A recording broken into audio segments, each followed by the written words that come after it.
My wife spent my inheritance on designer bags and Botox, so I froze our accounts and filed for divorce without warning. I'm a 35-year-old man, and when my father passed away, I thought I finally had the chance to build the stable life he always wanted for me. He'd worked himself into the ground for decades, a mechanic who came home with grease on his hands and a tired smile that somehow still carried pride. When the lawyer called about the inheritance, I didn't feel joy, just a quiet, heavy gratitude. It was my father's final act of love, a safety net to protect the life I was still trying to build. Amanda, my wife of 6 years, was the first person I told. She hugged me tight, whispering, "He'd be proud of you, babe. We'll make this count."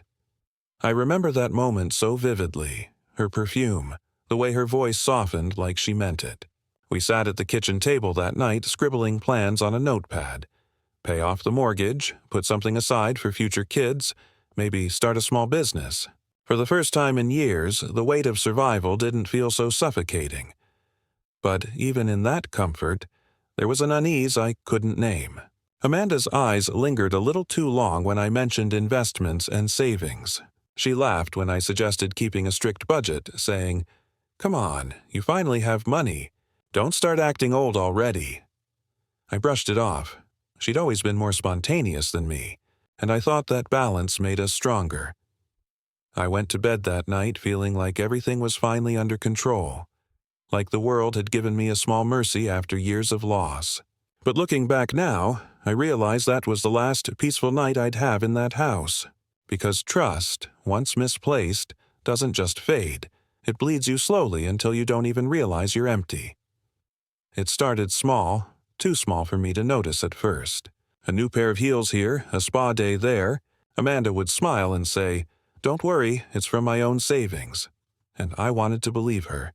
After all, we were still grieving my dad, and if a little self-care helped her cope, who was I to question it?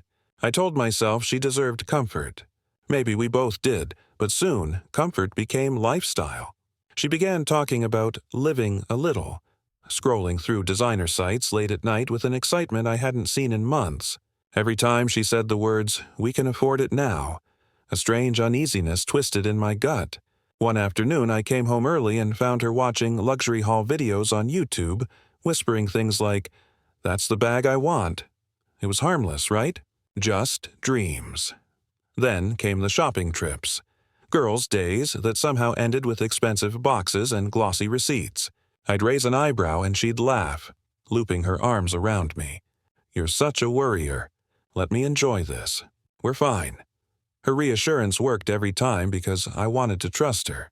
I needed to believe that we were still a team. Yet something had shifted. Her tone when she talked about money became sharper, more entitled. "You wouldn't even have this inheritance if it weren't for me pushing you to visit your dad before he passed," she once snapped during an argument about saving. I remember just standing there, stunned, the words cutting deeper than she realized. That night, I sat alone at the table where we'd once made plans for our future. The notepad was still there, but the numbers were crossed out, replaced by vague promises and receipts I didn't recognize. For the first time, I felt like the inheritance wasn't bringing us closer. It was slowly pulling her away. A few weeks later, I got a call from the bank while I was at work. The woman on the line politely asked if I'd authorized several large withdrawals, close to $10,000 in total. My stomach dropped. I told her no, that there must be some mistake, but there wasn't. When I got home that evening, Amanda was in the living room, casually sipping wine, phone in hand, as if nothing had happened. "Hey," I said slowly, trying to keep my voice calm. "Did you move money from the account?" She blinked, all innocence. "Oh, that? Yeah, I transferred it to a savings account. Joint one." "You forgot, didn't you?" Her tone was light, teasing even. I wanted to believe her so badly that I ignored the slight tremor in her voice. Later that night, when she fell asleep, I logged into the account myself. There was no joint savings. There were, however, charges from designer stores I didn't even recognize. Prada, Chanel, Louis Vuitton. My father's money was vanishing into handbags and brand names. I sat there in the dark, phone glowing in my hands, staring at the proof. My chest felt tight like I couldn't breathe. When I confronted her the next morning, she broke down instantly. Tears, apologies, shaking hands, clutching mine. "I'm so sorry, babe, I don't know what came over me. I'll return everything, I swear." She sounded so sincere that I gave in. I told myself she was grieving too, that maybe she was coping in her own way. I even held her that night, reassuring her while she cried. But a voice deep inside me whispered that something fundamental had cracked, that once a lie enters a marriage, it never leaves quietly. For a while, things seemed normal again. Amanda promised to cut back, and I wanted to believe she meant it. But her definition of normal had changed. The woman who once laughed at influencer culture was now living it. Every weekend, she'd dress up for girls' brunch, snapping pictures of champagne glasses and designer outfits, tagging brands I couldn't pronounce. Our quiet life had turned into a stage for her followers, and I was just the man behind the camera. At first, I tried to ignore it. I told myself, if it makes her happy, let it be. But then the deliveries started piling up. Boxes stacked by the door, perfume scents filling the hall, receipts I couldn't bear to open. When I asked where the money was coming from, she'd wave me off. "Brand deals, babe. I told you, it's networking." Yet, when I checked her social media, she had less than 2,000 followers. No sponsors, no income. Just vanity dressed as ambition. One night, after she came home from another networking dinner, I noticed a gold bracelet I didn't recognize on her wrist. I asked about it, half joking. She smirked and said, "Oh, it's a loaner. For photos." But something in her eyes gave her away. That same night, I opened my banking app and saw another massive charge, one that matched the exact store name engraved on her shopping bag. When I confronted her, she turned cold. "You're obsessed with control," she snapped, crossing her arms. "You act like I'm your child instead of your wife." The shift was startling, like the warmth in her voice had been an act all along. I remember sitting there in silence, realizing how far she'd drifted. The woman I married, the one who used to count coupons and cry during movie nights, was gone, replaced by someone who cared more about being seen than being loved. And for the first time, I started to fear what she'd do next. It happened on a quiet Sunday morning, the kind of morning that used to feel peaceful. I was making coffee when an alert popped up on my phone. "Low balance warning." I frowned, confused. That account had held nearly everything my father left me. I opened the app and my hand froze. The number that once made me feel safe, secure, was now a fraction of what it had been. Tens of thousands gone. Almost everything. I checked transaction after transaction. High-end stores, beauty clinics, luxury hotels. Each charge felt like a knife twisting deeper. The largest was a transfer to a personal account under Amanda's name. My breath caught. I stared at the screen, reading it over and over, hoping I was misreading something. But I wasn't. My father's legacy, the life savings of a man who worked himself to death for his family, was gone. When she came downstairs, phone in hand, I confronted her. "Amanda, where's the money?" I asked, my voice shaking. She didn't even flinch. "Why do you always have to make a big deal out of everything?" she said, rolling her eyes. I held up my phone. "You drained the account." That's when she snapped. Her voice turned sharp, almost mocking. "You wouldn't even know what to do with it. You just wasted on boring stuff like bills. I made us look successful." Successful. That word echoed in my head until I couldn't hear anything else. I wanted to yell, to throw something, but instead, I just stared at her. This stranger who wore my wife's face. She stormed upstairs, muttering something about me being ungrateful. I sat there for hours, surrounded by silence and the faint smell of her perfume still hanging in the air. That's when I realized. It wasn't just the money she'd taken. She'd stolen my peace, my trust, my father's memory. And the worst part was, she didn't even seem sorry. After days of sleepless nights, I decided to check our shared email account. It wasn't something I'd ever done before. I trusted her. But that trust had already been shattered and I needed answers. What I found changed everything. There were messages between Amanda and one of her influencer friends. Long threads filled with gossip, bitterness, and plans. My name came up again and again. One message hit me like a truck. Once he's out of the picture, I'll finally have the freedom I deserve. I just need enough saved to move out and start fresh. He's too boring to even notice. My hands trembled as I scrolled further. Attached were rental applications, travel inquiries, even a contact form for a modeling agency in another state. She wasn't just reckless. She was preparing to leave. For days, I pretended nothing had changed. I went to work, came home, and sat across from her during dinner while she chatted about brand opportunities. Every word felt rehearsed. I kept nodding, smiling, playing along, because now I had a different kind of plan. One night I walked into our bedroom quietly and found her packing a suitcase. She froze when she saw me. "It's just for a weekend," she lied without missing a beat. I just nodded, forcing a smile, my heart pounding so hard I could feel it in my throat. That night, when she fell asleep, I saved every email, every receipt, every screenshot. I made a folder titled Proof and backed it up on a drive she didn't know existed. As I stared at the glow of the monitor, the grief finally turned into something colder, a quiet, deliberate calm. If she was planning an exit, she wasn't going to leave on her terms. Amanda started getting bolder after that night. Maybe she thought I was still blind. Still the quiet husband who'd never question her. She'd come home late, smelling of expensive wine and perfume that wasn't hers. Her laugh changed too. Sharper, louder, like she was performing for someone invisible. I began to see her more as an actress than a wife, trapped in a role she didn't respect anymore. I kept playing mine, the patient fool. I'd ask how her meetings went, and she'd smirk, toss her hair, and say, "You wouldn't understand, babe. It's business." But when her phone buzzed one evening and she snatched it up too fast, I caught a glimpse of the name flashing across the screen. Ethan, PR. My chest tightened, though I said nothing. Instead, I began documenting everything. Screenshots, credit card logs, photos of receipts. My lawyer, a quiet man named Drayton, told me to stay calm and let her bury herself. The more I pulled back, the more reckless she became.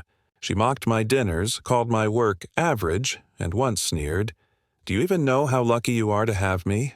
That one stuck, because for the first time, I didn't feel lucky. I felt trapped.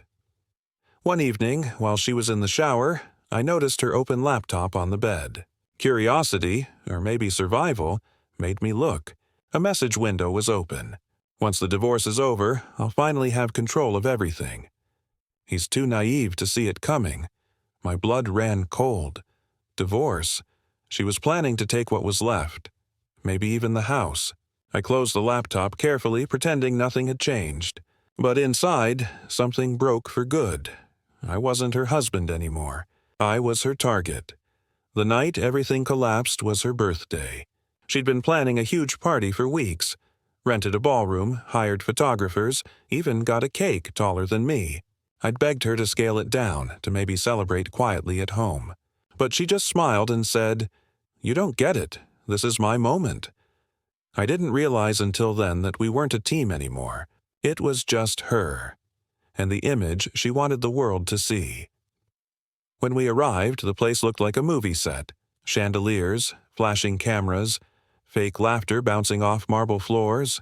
Amanda was radiant, draped in a gown that probably cost more than my father's car. People I didn't know hugged her, toasted her, called her queen. I stood in the corner, invisible. When someone asked what I did for a living, Amanda laughed and said, "Oh, he's the practical one. I handle the big stuff." Everyone chuckled. That moment burned into me like acid.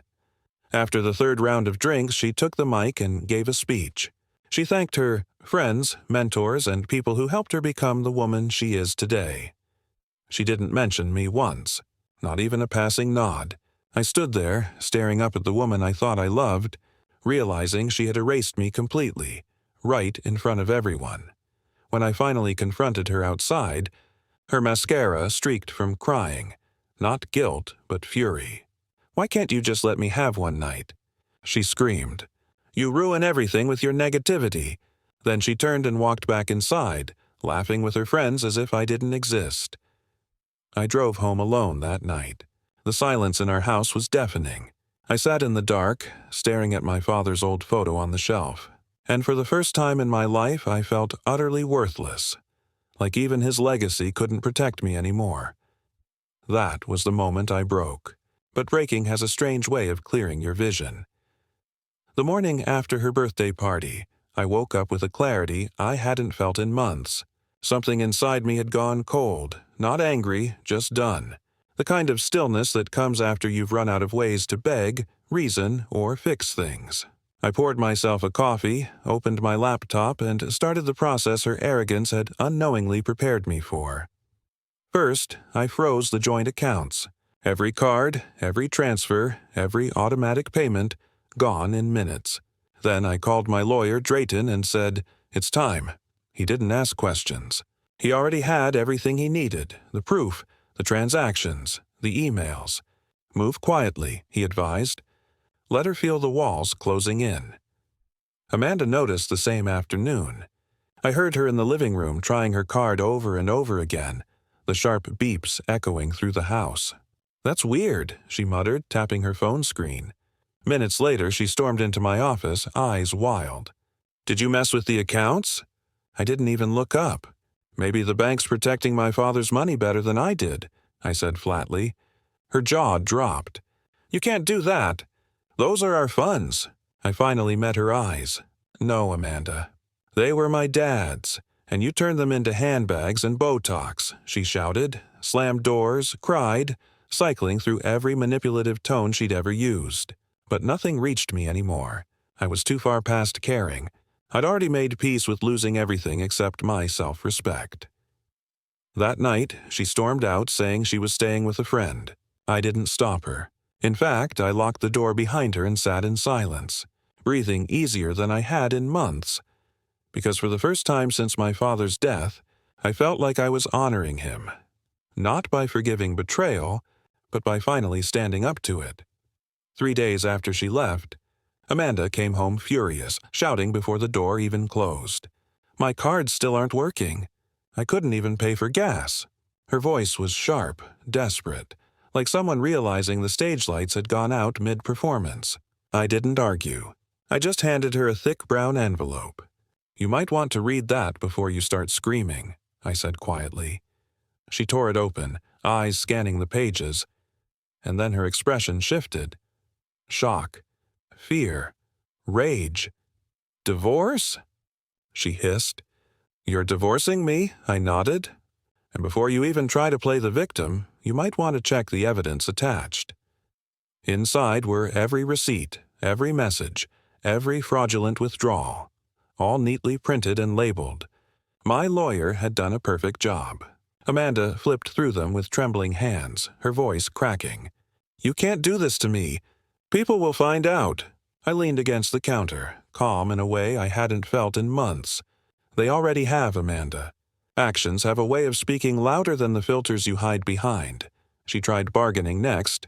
"We can fix this, babe. I'll pay it back. I'll sell some things." Then came the tears, the apologies, the shaking hands reaching for mine. But I didn't move. "You didn't just take money," I said quietly. "You took what little peace I had left after losing my father." She turned cold then, her mask slipping for good. "You think anyone will believe you? I'll tell them you're abusive, controlling, paranoid." I cut her off. "Tell whoever you want. The paperwork speaks louder than your words ever could." That night she left for good, suitcase in hand, pride shattered. As the door closed, the house finally fell silent. No shouting, no lies, no pretense. Just quiet, the kind that felt like the first breath after drowning. It didn't take long for the truth to catch up with her. Within a week of filing, Amanda's perfect life began unraveling in public view. Her so-called influencer friends, the same people who once worshipped her, turned on her the moment they smelled scandal. Screenshots of her spending and fake sponsorship claims started circulating in group chats. Someone even leaked one of her brag texts about draining my inheritance. By the end of the month, she'd been blacklisted from the very luxury stores she flaunted online.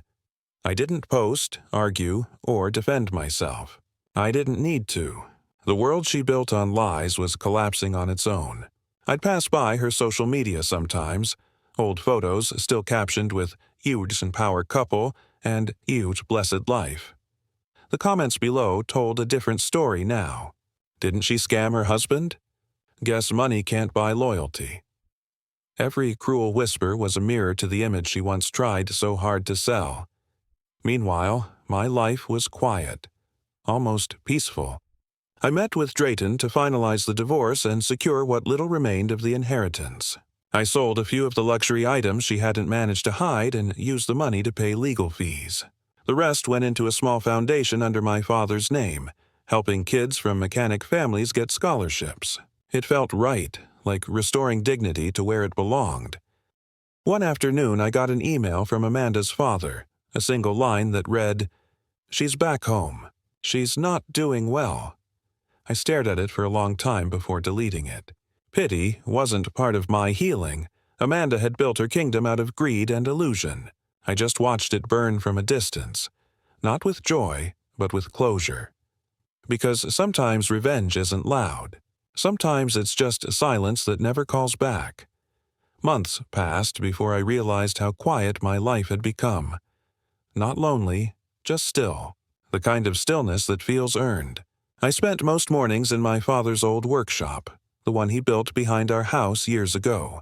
The smell of oil and metals still lingered in the air. The walls lined with his tools, each one a memory of his patience. I'd sit there, sanding down an old piece of wood, the radio humming softly in the background, and for the first time since his funeral, I felt close to him again. Healing didn't come as a single moment. It came in pieces, in paying the bills myself, in cooking dinner alone without tension in the air, in realizing I no longer had to explain my worth to someone who only saw me as a wallet. People sometimes asked if I missed her. My answer was always the same. No, I miss who I thought she was. A few weeks ago, I got a text from an unknown number. It was Amanda. Her message was short. "I'm sorry. I've been in therapy. I hope you're okay." I stared at it for a while, then locked my phone and went back to work. I didn't hate her anymore. Hate takes energy, and I was finally using mine to rebuild. I took the last of what was left from the inheritance and restored my father's car. The same one he drove me to school in when I was a kid. When the engine started for the first time in years, I smiled quietly. Not out of victory, but peace. Amanda thought she'd stolen everything from me, but she was wrong. The money was never the real inheritance. My father's values were, and I wasn't going to waste them on someone who mistook greed for love.